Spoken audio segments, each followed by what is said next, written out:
Welcome back to Questing Beast, I'm Ben. Today we're taking a look at Wages of Sin, a bounty hunting toolkit for the Mothership sci-fi horror RPG. And I think this is the largest official expansion ever put out for this game. It has an enormous amount of new material. Basically, there's around 100 new bounties, new people fully fleshed out for you to hunt down over the course of this game. They all have a scenario connected with them, why you're hunting them down, who's sending you. There's around 50 new planets and locations for you to explore, and all of these are placed onto a huge map here at the back of the book. This means that you could run an entire bounty hunting campaign if you so wished, where you just traveled around the galaxy, hunting down all of these targets and trying to make a living. Now, there's two different versions of this book. We have the standard edition right here, and there's also the deluxe edition over here, which is all black with this gold foiling, super pretty. And I'll be doing a giveaway of the deluxe edition to one lucky subscriber to the Questing Beast newsletter at the end of this month. But that's not all. The winner of this is also going to receive a copy of Mega Damage, the massive Mothership magazine. It's not really a magazine, it's more like this massive book, around 200 pages of comic books and fiction and interviews and game theory put out for the game. So if you want to win a copy of both of these, all you have to do is head down to the description below and head over to the newsletter and put in your email. I will pick a random email and send out a message to the winner at the end of the month. All right, what do we get inside Wages of Sin? Well, we have a huge map right here, which can fold out. This has the whole galaxy map that I showed you earlier on one side, but the other side has a huge location, which is an enormous prison, because there is a kind of an adventure module also built into this book, where you can run a whole campaign really inside this massive prison system. And it's really impressive. I'll show you that when we get to it. On the inside front covers, we have a little picture along with all 100 of the different targets for your bounty hunting missions. The BL is the bounty level. That's basically how dangerous they are from 1 to 10, along with the page that you can find them on. Lots of different people worked on this game, but all the writing was done by Luke Gearing, who I think is one of the best RPG writers working today. So how are you supposed to use this book? Well, it's really a toolkit, so you can use it in a variety of different ways. You can use it as a one-shot, where you just pull out one of these targets and you just do a quick mission of hunting this guy down. You can create an entire campaign out of it, where you travel around the galaxy trying to make a living hunting bounties. And of course, you can add these as little side gigs and encounters in another campaign that isn't focused as much on bounty hunting. Maybe they just arrive at a random space station and you can tell them who is available there to hunt down if you so wish.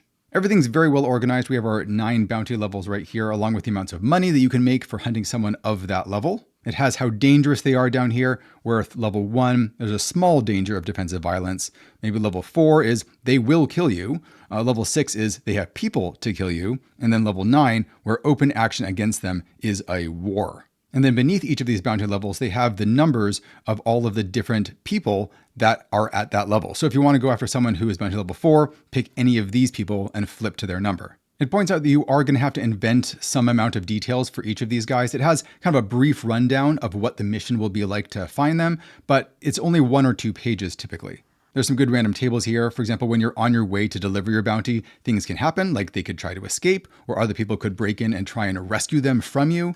There's a generator here of making your own targets. Maybe you're trying to hunt down a Union person whose crimes were manslaughter and sale of stolen goods. You can throw in a bunch of complications to each of these as well. For example, maybe the bounty requires no witnesses to the capture, or the target is widely reviled, or maybe the target is convinced that their capture or death would doom worlds. Here's a table of contents for all of our bounties, and the way that it's organized here is by location, which is really cool. So each of these large chunks are people that are all at the same place. So if you travel to Balanov Downport City, then there are 5 different people that you could capture, and they range from bounty level 2 all the way up to level 7. I also like how each of these has some tags underneath them, so you know roughly the kind of bounty that it's going to be. If you want to go after Bounty 59, the themes are tragedy and piracy, whereas Bounty 83 involves a Pirate Queen fortress, and Bounty 100 is campaign warping. Next, we'll be looking at what the bounties actually look like, but first, today's video is sponsored by Meanwhile, a new all-in-one tabletop RPG tool to help GMs and players prep, manage, run, and play. There's a lot of people trying this in the market right now, but these guys really get it. There's live sessions, encounter, monster, and map builders, a loot system that lets you distribute directly to players, linkable stories, Spotify and other third-party integrations, and so many more connected and integrated features. Meanwhile is on Kickstarter right now, so make sure you check them out and snag some of the lifetime tiers or price lock rewards using the link in the description below. For For each of the different places that you can travel to, we often have a 1 or a 2-page spread indicating the layout of the place and how all the different locations are linked. And then this is what each of the bounties looks like.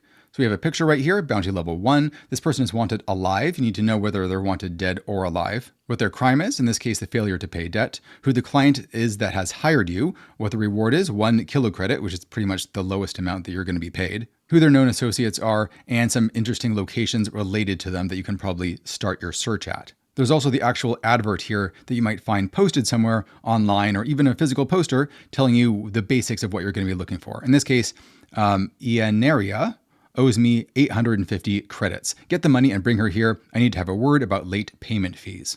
So this is a real simple one where you just need to find this person who's hiding out on the station. You track her down, and this one can turn nasty because she's not a problem by herself, but she can transform into this huge monster, unbeknownst to her, and cause havoc throughout the station unless you put a stop to it. Some of these missions are of a much larger scope though, like this one is Albion, which is an entire planet. This planet is undergoing a kind of revolution where you have multiple factions fighting over the surface. The advert here is that General Geisler has stopped responding to orders despite continued military operations on Albion being conducted by his troops. We believe he intends to set himself up as the warlord of this world. Bring him in before this happens. This guy is bounty level 8, so extremely difficult to bring in unless you have a ton of resources at your disposal. He's the general of one of these factions fighting on this planet, but he's a bit different than you would expect.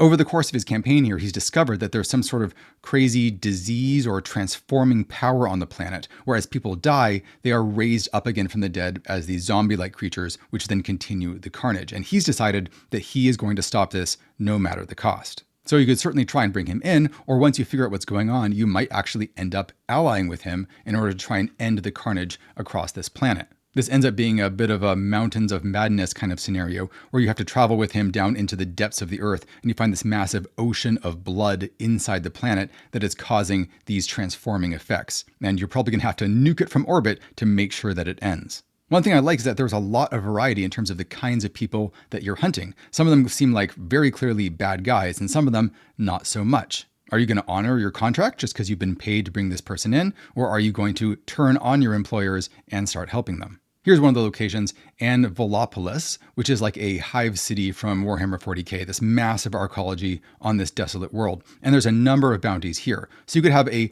longer bit of a campaign spent in this city trying to hunt down all of these people and investigating all the different political ins and outs. You might be trying to bring in a thief or a corrupt police officer or this android that has seen a crime. A bomb maker, because there's a number of revolutionary organizations in here, and this bomb maker is providing explosives to a number of them. There's this cool relationship map here showing how you can track down the bomb maker by starting with someone who's actually using his explosives. So maybe the Order of the 12 Angles has been actually doing some terror bombing, and then you can figure out that they're getting their stuff from this group, who's getting it from this group, who's finally getting it from him. Now, there's some examples of some targets that are a little bit confusing. At least I found it to be confusing while I was reading it. So, for example, we have this guy. He is a courier, and he has been flagged as having conducted business without a license, halted their current delivery, and ensured the fine is paid to the appropriate officer. Seems simple enough. However, the warden information says that while he did operate without a license briefly due to an administrative error, this is only a pretext. Again, a pretext for what? He is currently delivering a nuclear bomb to an ALF cell active on this planet. An administrative mix-up has caused a sting operation to become very real. So he has a nuclear bomb. Who gave him the nuclear bomb? What does it mean by a sting operation? Who's conducting this sting operation? I feel like I'm just missing information here. And if you've just jumped to this page because you want to try out this mission and it says an ALF cell, what is ALF? It doesn't tell you. The information for that is on a previous page in a different mission. Unless you've read that mission first, you're not going to understand what's going on here. Even something like a page reference back to that page would be really helpful to help fill in GMs. There are some cool twists here, like there's a group of 6 out-of-work mercenaries that have caught wind of the pending delivery, and they're going to try and steal the bomb from him. So as you're tracking him down, these mercenaries are too, and this creates a chaotic situation where you're trying to catch him while he's driving his motorcycle down the road, while these other mercenaries are also trying to get him, and if a bullet hits him, he's holding a nuke, which could nuke the entire area. It says that once the players become aware of the content of the package, warn them that shooting near it could detonate the bomb.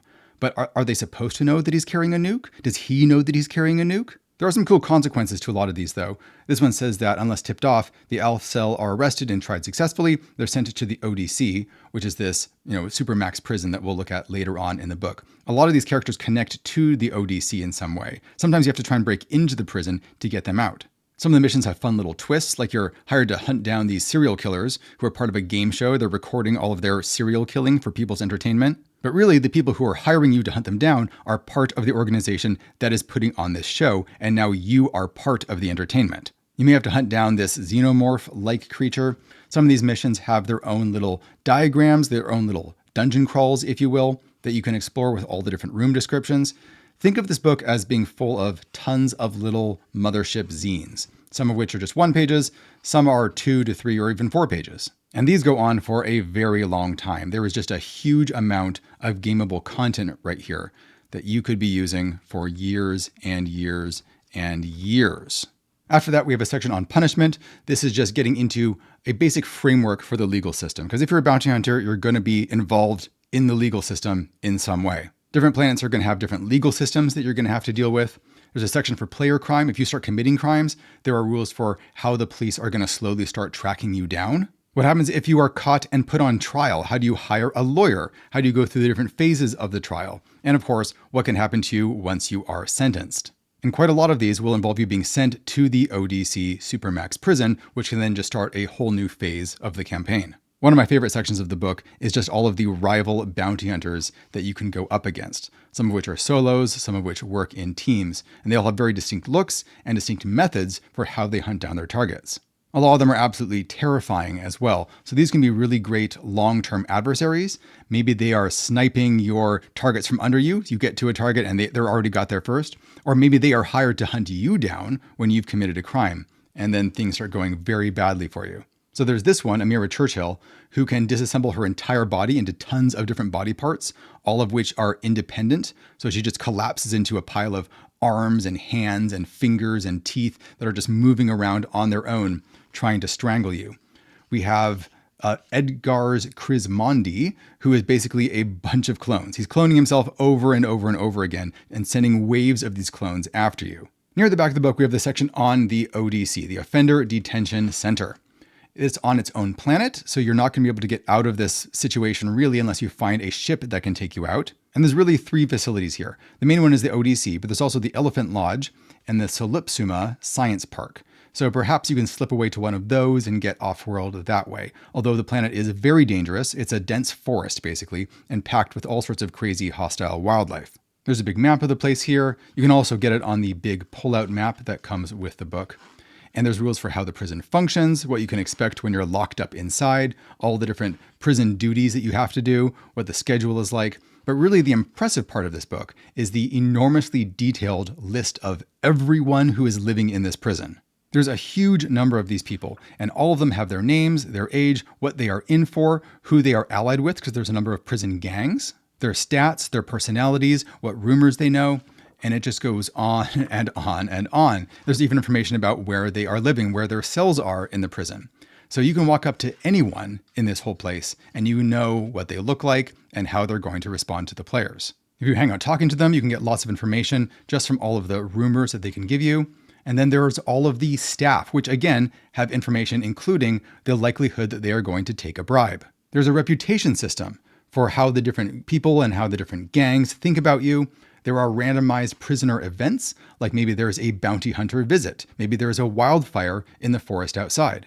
How does money work at the prison? What are all the different concealed weapons that people could be hanging out with? And there's even an example of play for how you might play through this. Because you don't have to do everything moment by moment, especially if you're locked up in here for months. You can skip ahead by days or weeks and just skip to the most important, interesting decision points during your stay at the prison.